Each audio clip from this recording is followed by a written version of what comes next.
The lion king Disney की एक काल्पनिक और भावनात्मक कहानी है जो जंगल, परिवार, दोस्ती और साहस के अनमोल सबक सिखाती है। अफ्रीका के जंगलों में एक शक्तिशाली और न्यायप्रिय शेर मुफासा का शासन था।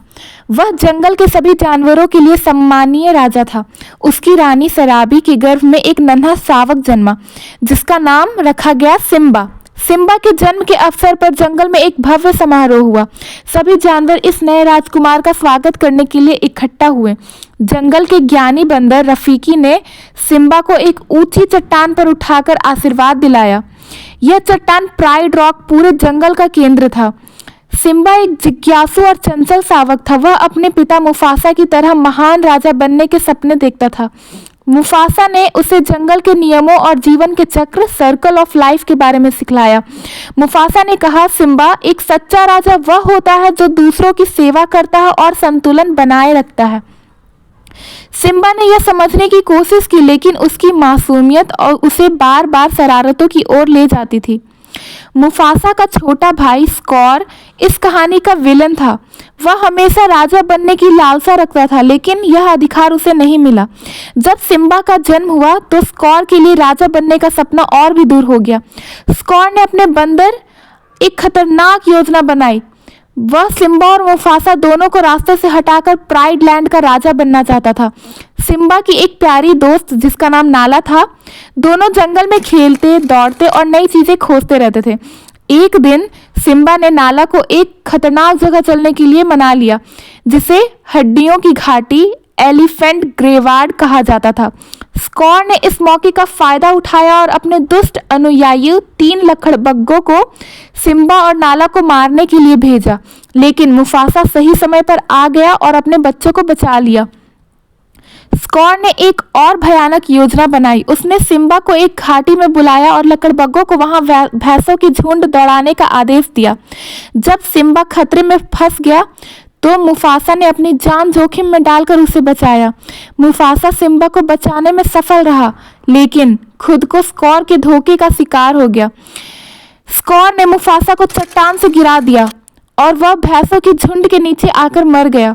स्कॉर ने सिम्बा को विश्वास दिलाया कि मुफासा की मौत का जिम्मेदार वह खुद है।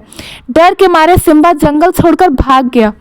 सिम्बा ने एक दूरस्थ जंगल में शरण ले ली, जहां उसकी मुलाकात 2 नए दोस्तों से हुई, टिमोन और पुम्बा। दोनों ने सिम्बा को हकुना मटाटा का मंत्र सिखाया, जिसका मतलब था चिंता मत करो। सिम्बा ने उनके साथ नया जीवन शुरू किया, लेकिन वह अपने अतीत को भूल नहीं पाया।